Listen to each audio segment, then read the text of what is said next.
Hey everyone, and welcome to another episode of the Viewpoint DEVLOG.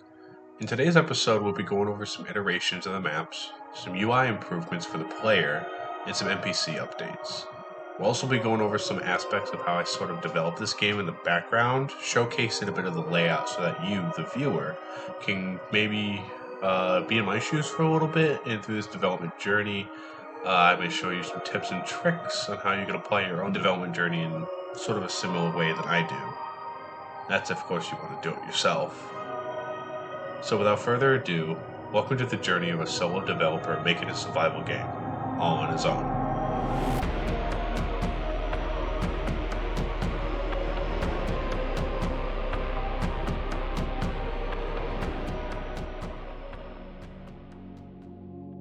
So the zombies are in a very early stage right now, but as you can see, they follow the character based on proximity using some pathfinding techniques that Roblox offers, which allows them to have their own radius of roaming and play animations for idling, roaming, and chasing.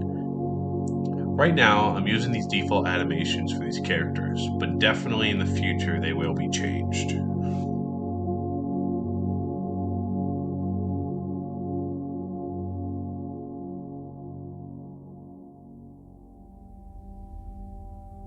So spending a bit of too much time on the menu these last few sessions, I wanted to stay back for a bit with the current version and start working on UI for the actual player. Starting off, the FPS system kind of already has like an ammo counter, so I wanted to add some health and stamina bars to the bottom left corner, just so the player can tell when they need to heal or even take a break.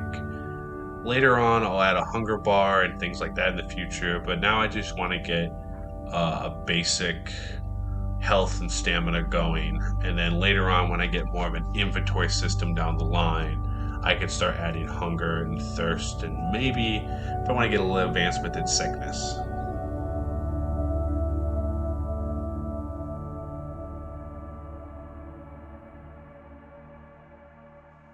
So with this now being the fourth iteration of maps, I've kept the question shape like I said in the last video, and I've been thinking about dragging some of these examples into Photoshop just to see how some parts of the past can maybe work towards a better concept of how I want this game to look.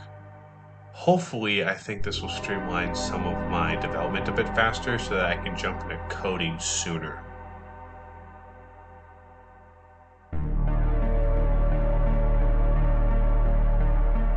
What you can see here is my pathway and how I do version control for this game. What you can see is different iterations of the maps and the weapon lists I currently have going. You can see things I currently have on the roadmap, whether they're in development or whether they're done. I also have a small section for bugs that I come across throughout development, and also each version kind of compiles itself. So currently we're at the end of prototype expansion version 1, and we're going to be diving into expansion version 2 into the next episode.